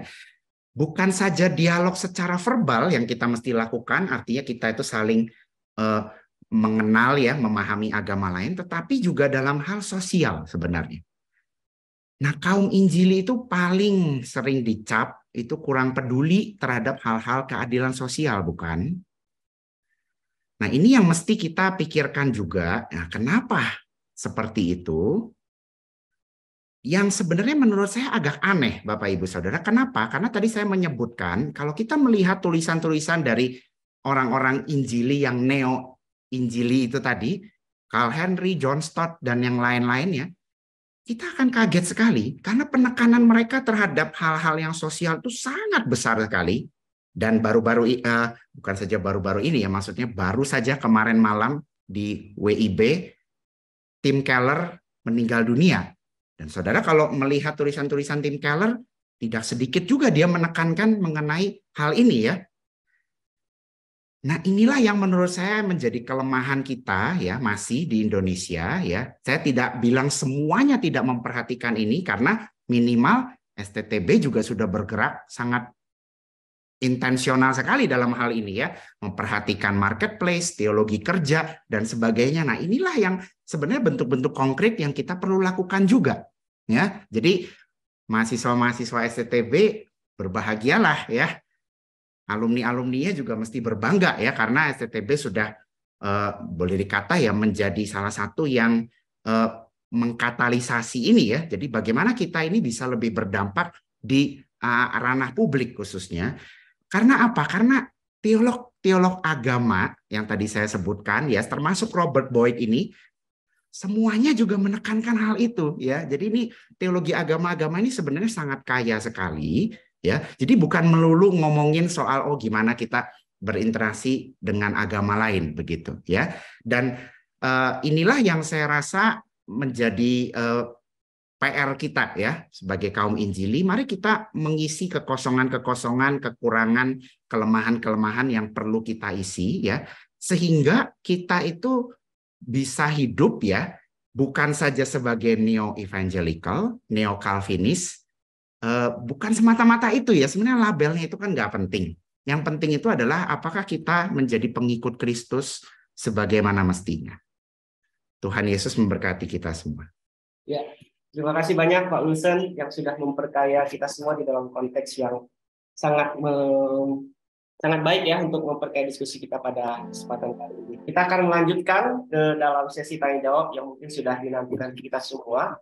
Oke, saya akan bacakan beberapa pertanyaan yang sudah terkumpul di Slido. Jadi izinkan saya untuk membacakan kepada kita sekalian. Mohon maaf jika mungkin ada beberapa pertanyaan yang sama, jadi mungkin ada pertanyaan yang tidak saya bacakan begitu ya, karena menurut saya ini adalah pertanyaan yang kurang lebih mirip begitu ya. Oke, pertanyaan pertama saya ingin tanya untuk secara keseluruhan ya, sepertinya untuk mengawali diskusi kita pada hari ini ya. Jadi nanti para panelis boleh memberikan argumennya. Jikalau mungkin sama, boleh mungkin di skip saja nggak apa-apa ya. Ini pertanyaan sederhana ya, dan tapi ini mungkin jadi pembuka bagi diskusi kita. Pertanyaan demikian, apakah pluralisme berarti mentoleransi semua pandangan yang berbeda dan tidak mengganggu-gugat atau mendebat agama-agama lain? Silakan dari panelis, silakan memberikan argumennya, tanggapannya dan jawabannya ya. Mungkin dari siapa dulu, boleh dari Pak Christian atau siapapun silakan. Ya, saya mulai saja mungkin begitu ya. Ya tadi sudah dikemukakan sama Pak Wilson juga. Ya mengenai sebenarnya tipologi ini ada masalah sebenarnya. Ya, dalam disertasi saya juga kita mengungkapkan bahwa ini ada masalahnya karena memang sudah dipakai begitu umum, maka biasanya kita memakainya dengan satu catatan kaki, ya, bahwa ini dipakai dengan arti demikian. Jadi pluralisme, eksklusisme, inklusisme pada dasarnya itu adalah satu penggolongan yang harus diterjemahkan dengan betul, ya, maksudnya itu. Jadi seseorang bisa saja di dalam hal itu, katakan seperti Calvert tadi, yang di dalam hal posisi dia tentang keselamatan di dalam Yesus Kristus bisa saja eksklusif. Ujung punya ujung dia bisa menjadi universalis di mana orang semua diselamatkan. Ya, kalau kita perhatikan ini, maka pada ujungnya dia tidak terlalu banyak berbeda sebenarnya dengan Karane yang ada inklusif. Ya, hanya saja caranya orang diselamatkan melalui apa jadinya. Karena pada dasarnya Rano mengatakan orang bisa diselamatkan melalui agama lain begitu. Yang satu pada ujungnya, ya, jadi kita bisa melihat itu sangat susah sebenarnya menentukan. Itulah sebabnya kita perlu mendivisinya. Dan pada ujungnya sebenarnya tidak ada orang disebut pluralis. Kalau kita mengatakan seorang akan ended up itu adalah eksklusif. Hanya eksklusifnya apa itu? Ya, jadi seorang yang inklusif seperti Rano pun dia hanya pada dasarnya itu posisi eksklusif. Hanya eksklusifnya adalah bahwa dia percaya bahwa ada jalan keselamatan juga bisa didapatkan di dalam Yesus Kristus melalui agama lain. Itu eksklusif model dia. Sedangkan modelnya dari Kramer adalah eksklusif dalam arti kata keselamatan di dalam Yesus Kristus yang hanya bisa didapatkan di dalam iman Kristen begitu. Yang pada dasarnya ini posisi yang sangat tradisional yang dipercaya oleh banyak orang ya sepanjang zaman, ya. Nah, sedangkan yang pluralis pada dasarnya juga adalah ini posisi eksklusif begitu. Ya, katakanlah seperti Paul Tillich, ya, dan Mitter dan sebagainya. Karena mereka pada ujungnya mesti mempercayai satu begitu. Apa yang menjadi ultimate begitu. Entahkah itu Yesus Kristus, apakah itu the one, ya, the ultimate one, dan sebagainya, di mana seseorang perlu untuk memegang gitu. Nah, jadi itu pada dasarnya gitu. Ujung punya ujung, memang itu akan ended up dengan posisi eksklusif. Hanya eksklusifnya itu apa, macam apa. Nah, mungkin itu saja saya bagikan di sini. Ya, silakan teman-teman yang lain bisa menambahkan dan memperbaiki begitu, ya. Silakan jika ada tambahan dari Pak Samuel atau Pak Christian. Oh ya, mungkin saya mulai. Saya pikir apa yang Pak Wilson dari salam kenal Pak Wilson. Waktu Pak Wilson masih agak kecil, kita pernah ketemu kayaknya. Waktu di Bandung, Pak. Cuma udah lama lupa ya. Saya di Bandung dari tahun 92 sampai dengan 2003 di GKI Anugerah. Jadi di bawah bimbingan Pendeta Henry. Pernah ketemu kalau salah. Saya pikir begini ya, saya setuju dengan apa ya beberapa pandangan tadi baik dari Pak Wilson maupun Pak Philip bahwa memang pengkategorian sekarang ini sudah tidak lagi zamannya begitu ya, sebab ada lagi kategori-kategori lain yang dimunculkan begitu ya. Jadi mungkin sebab memang akan membuat satu apa ya salah paham begitu. Sebenarnya Pak Philip katakan memang orang pluralis juga secara ini filosofis ya, maksudnya pluralis yang pengertian tidak hanya mengakui kemajemukan sebagai sebuah keniscayaan, fakta, realitas, tetapi juga ideologinya begitu ya. Ketika ideologi pluralisme juga disampaikan, mereka sebenarnya juga bukan pluralis dalam pengertian, tetapi sayap lain daripada eksklusivisme begitu ya, sayap kiri daripada mungkin ya, seperti itu. Nah, kalau pertanyaan tadi apakah pluralisme berarti menoleransi pandangan-pandangan yang berbeda begitu? Ya kita masih bedakan dua hal ini, antara pluralisme sebagai sebuah fakta yang keniscayaan yang harus kita terima di dalam kehidupan bersama dengan ideologinya begitu. Ya saya pikir itu kita mesti membedakan, dan Pinnock membedakan kedua hal ini. Dia bilang sebagai fakta kita harus terima. Dalam kehidupan bersama, kalau kita tidak menghargai, maka ya perang terus seperti yang terjadi mungkin di berbagai belahan dunia di luar sana begitu kan ya, karena perbedaan doktrinal sedikit maka terjadi saling bunuh-membunuh begitu. Nah, dunia macam apakah yang mau kita bangun seperti itu? Jelas-jelas kan tidak bertentangan dengan semangat ya, saya pikir worldview-nya kekristenan ya, dan kita semua begitu.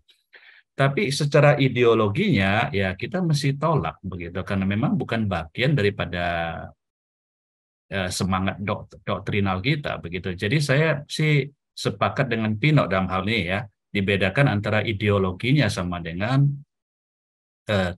fakta realitas kehidupannya begitu. Kalau kita bisa bedakan kedua hal ini, saya pikir ya nggak ada masalah begitu. Dan bukan berarti juga sekalipun kita menolak ideologinya lalu kemudian kita memerangi secara itu loh, tidak ya. Ya, tentu juga kan banyak sekali ajaran-ajaran kekristenan yang kemudian mengajarkan kepada kita untuk memperlakukan sesama kita dengan baik begitu ya, tanpa kemudian perlu ya bunuh-bunuhan dan lain sebagainya. Kira-kira saya pikir mungkin semangat yang tadi Pak Wilson sampaikan saya pikir cukup baik ya begitu ya, dan ini mewakili saya pikir mungkin generasi Injili di zaman sekarang begitu ya. Oke, makasih. Terima kasih Pak Samuel. Oke, sebenarnya cukup ya untuk menjawab pertanyaan berikut, karena masih ada banyak pertanyaan, jadi kita coba move on dulu ya. Kita lanjut ke pertanyaan khusus Pak Christian ya. Ini ada pertanyaan Pak. Bisa Bapak jelaskan lagi apa yang menjadi poin titik temu antara konsep manusia kejawen dan teologi reform? Langkah praktis apa yang Bapak tawarkan untuk membuka percakapan dengan teman-teman kejawen dalam topik ini? Ya, silakan pada Pak Christian mungkin bisa menjawabnya. Oh ya, titik temunya sebetulnya ada banyak sekali ya, tetapi sepertinya berkendala ya. Kita lanjut dulu ke Pak Samuel kalau begitu ya. Ini ada pertanyaan secara khusus buat Pak Samuel. Menurut Bapak, mungkinkah ada orang yang benar-benar belum pernah mendengar tentang Kristus? Bagaimana dengan keselamatan mereka? Bagaimana juga keselamatan orang-orang di PL sebelum Yesus lahir? Bukankah pandangan Pinok ini memberi pengharapan bagi mereka yang seperti ini? Nah, ini cukup menarik ya untuk mengkritisi lebih jauh tentang pandangan Pinok. Silakan Pak. Nah, kita mengandaikan saja ya, kan kita tidak pernah survei apakah ada orang yang belum terima atau tidak. Kita mengandaikan saja bahwa kemungkinan itu selalu ada begitu. Ya, kemungkinan itu selalu ada. Lalu bagaimana dengan nasib mereka? Saya pikir mungkin kita perlu gini loh, ada banyak pintu masuk yang kita bisa pakai begitu ya. Ya, banyak pintu. Misalnya kalau kita berbicara tentang kedaulatan Allah, kita kan bisa melihat dari sisi itu begitu ya. Dan itu di dalam Injil-Injil awal kan banyak sekali memakai konsep kedaulatan Allah untuk kemudian mengatakan bahwa mereka di tangan Allah kok. Ngapain kita pikirkan begitu? Ya, Allah bisa menyelamatkan mereka, bisa saja. Bisa juga melalui pintu lain misalnya ya.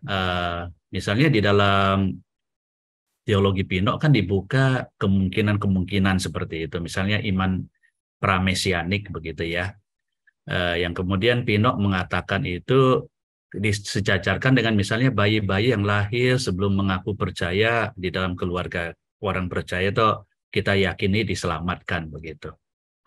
Nah, Pinok mengandaikan seperti itu.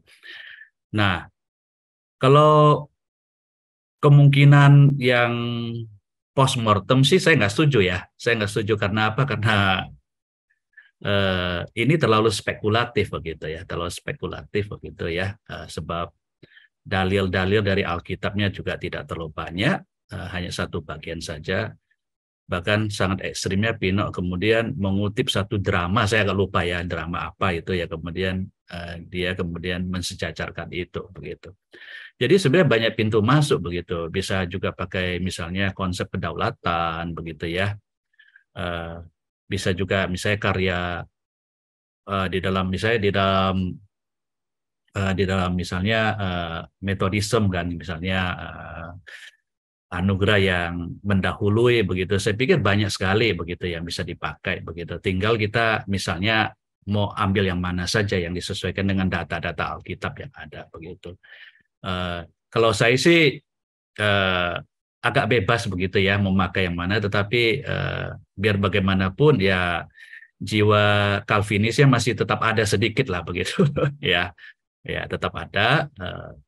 Karena kami GKI kan nggak, walaupun dari sayap ekumenis begitu ya, kami tetap mewarisi Injili, mewarisi Calvinisme begitu. Tapi saya tetap yakin bahwa Allah punya kasih bisa menjangkau orang-orang seperti itu, sebab Dia tidak pernah akan meninggalkan seorang pun. Ya saya pikir yang tidak tersentuh oleh anugerah Allah begitu. Lah kemudian membiarkan dia begitu saja begitu. Ya, saya meyakini itu begitu. Kira-kira begitu aja secara singkatnya. Makasih. Ya, terima kasih Pak. Ya, kita kembali ke Pak Christian ya untuk pertanyaan sebelumnya yang mungkin sempat terkendala. Ya, terima kasih. Saya minta maaf tadi terputus sebenarnya. Sebetulnya ada titik-titik temu yang banyak yang saya munculkan di bab 5, tetapi saya singkat saja. Saya kasih contoh yang sesuatu yang paling mendasar gitu ya. Orang-orang kejawen ini yang menjadi tujuan fokus utamanya adalah manunggaling kawula Gusti. Nah, manunggaling kawula Gusti dalam konsep kejawen ini, kalau kita lihat itu berangkat dari usaha di dalam dirinya sendiri untuk bisa bersatu dengan Gustinya, begitu. Nah, tetapi di dalam iman Kristen, di dalam teologi reform, kita tidak bisa bersatu dengan berangkat dari diri kita sendiri. Nah, dari karya Roh Kudus yang ketika kita boleh sungguh-sungguh percaya dan menerima Tuhan Yesus sebagai Tuhan dan Juru Selamat, maka kita dipersatukan dengan Allah yang Maha Suci. Nah, ini kita bisa berangkatnya sebetulnya dari kisah Dewa Ruci itu. Justru saya menemukan justru lebih tepat begitu. Jadi dari mati gini, ketika Bima mencari air hidup dan beberapa kali dia usahakan, akhirnya sampai satu titik itu dia merasa gagal dan tidak ada artinya karena usahanya sia-sia. Justru yang inisiatif adalah Dewa Ruci yang menjumpai dirinya. Nah, oleh sebab itu ini dengan praktek yang dilakukan oleh orang-orang kejawen justru malah agak bertentangan dengan kisah-kisah tersebut, di mana orang kejawen ini malah justru bertapa mengosongkan diri sampai kepada tahap. Jadi dalam arti usaha dari manusianya. Nah, ini kita harus ketika saya melihat ini justru kita punya titik masuknya di mana bahkan melalui kisah Dewa Ruci itu pun kita justru menemukan bahwa dalam konsep iman Kristen justru Allah yang berinisiatif mencari manusia melalui karya Kristus, dan ketika kita berserah dan percaya kepada Dia, kita boleh mengalami manunggaling kawula Gusti, bersatu dengan Tuhan di dalamnya. Nah, itu salah satu saja bagian yang boleh saya sharingkan gitu ya. Lebih lengkapnya bisa dibaca di bab 5 gitu. Ya, baik Pak. Terima kasih banyak Pak untuk jawabannya. Kita lanjut ke Pak Philip ya. Di sini ada pertanyaan khusus buat Pak Philip. Saya akan bacakan. Chris Wright dalam What's So Unique About Jesus ya. Tuhan Yesus memang khas unik ya, ini terjemahannya. Mengkategorikan sikap terhadap agama lain dalam 4 posisi, yaitu eksklusif, inklusif yang lebih konservatif, inklusif yang lebih terbuka atau cosmic Christ, dan pluralisme. Ya, jadi menurut Pak Philip, apakah posisi Kramer sebetulnya eksklusif atau inklusif? Nah, ini mungkin untuk mengkritisi lebih jauh ya tentang teologinya Kramer. Silakan Pak. Ya, mencoba untuk tidak terjebak oleh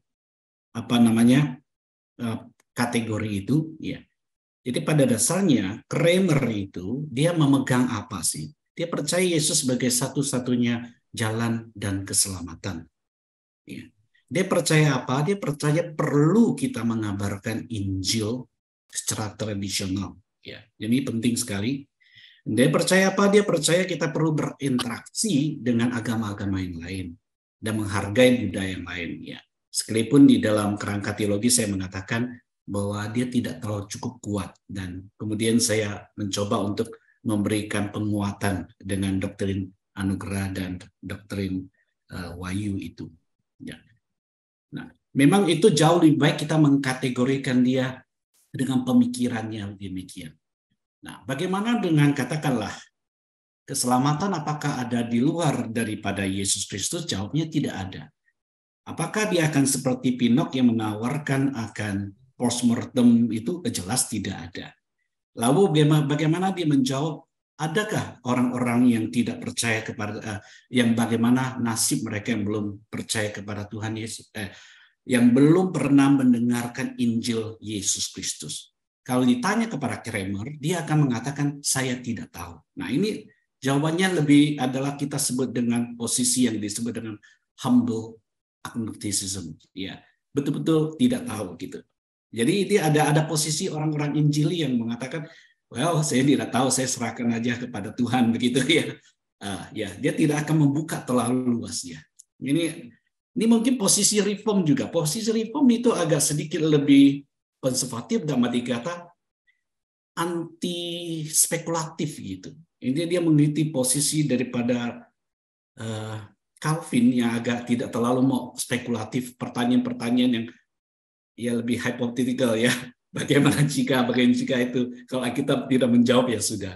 Ya, tapi kalau mengenai bayi yang meninggal ya di dalam keluarga orang percaya, teori reform kelihatannya lebih jelas mengatakan mereka diselamatkan. Ya, selebihnya banyak mengatakan well, kita tidak tahu gitu. Ya. Nah, kira-kira begitu posisi daripada Kramer. Ya, mau digolongkan bagaimana? Ya, silakan di-fitkan aja ke dalam kategori yang mungkin kita bisa berikan boundary begitu. Ya, yang jelas dia tidak akan yang di luar daripada itu. Ya. Ya, terima kasih Pak Philip untuk argumennya, jawabannya. Ya, sebelumnya terima kasih juga kepada Bapak Ibu sekalian untuk partisipasi pertanyaannya dalam diskusi hari ini. Kita akan menutup dari sekian pertanyaan yang ada. Di akhir saya minta mungkin kesediaannya Pak Wilson ya untuk memberikan closing remarks ya Pak. Silakan Pak Wilson. Baik, sekali lagi terima kasih kepada 3 pemateri kita ya, perlu diapresiasi ya. Jadi ini kerja keras daripada saudara-saudara Bapak Ibu. Ini juga jadi lingkungan STTB saya kira juga baik sekali ya mengadakan acara-acara seperti ini ya untuk menyemangati kita khususnya orang-orang Injili juga untuk memperhatikan ya riset-riset yang lebih akademis seperti ini begitu ya. Jadi sekali lagi penekanan dari saya adalah kita memang mesti lebih ini ya, jangan mau kalah begitu istilahnya ya. Dan saya rasa riset-riset seperti ini juga baik sekali ya. Jadi tadi satu hal yang belum saya sebutkan juga, misalnya sebenarnya tesis daripada Mas Kris ini juga walaupun memang utamanya adalah yang dipakai kontekstualisasi, tetapi ini juga sebenarnya ada nuansa-nuansa teologi komparatifnya ya, di mana beliau berusaha memahami daripada budaya Jawa atau folk religion gitu ya, dari budaya kejawen ini atau agama kejawen begitu ya, kepercayaan ini. Jadi saya rasa gerakan-gerakan seperti ini juga sudah mulai banyak dilakukan ya di Indonesia.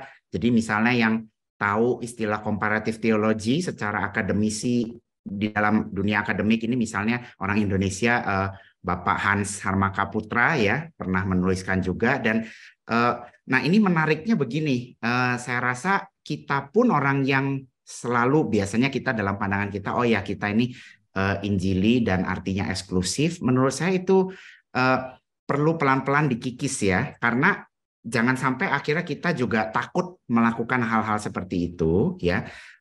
Dan saya sebenarnya ingin mengarahkan juga rekan-rekan juga membaca ya tokoh-tokoh yang dibahas tadi, termasuk misalnya Hendrik Kramer ya.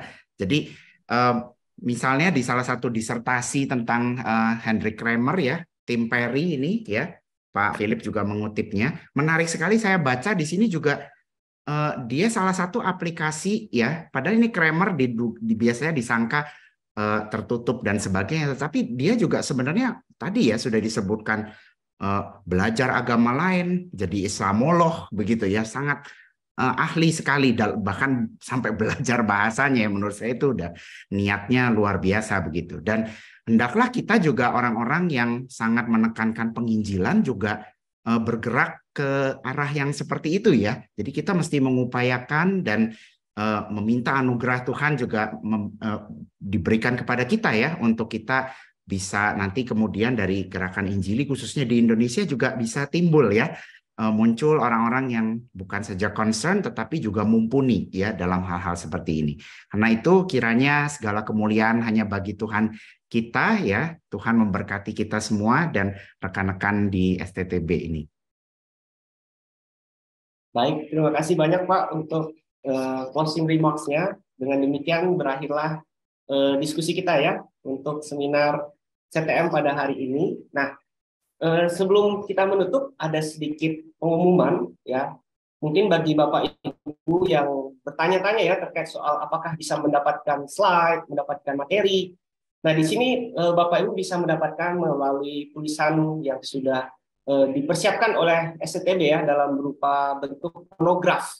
Mungkin bisa dibantu monografnya, monograf berupa seri tulisan hasil penelitian dari beberapa teman-teman dari STTB.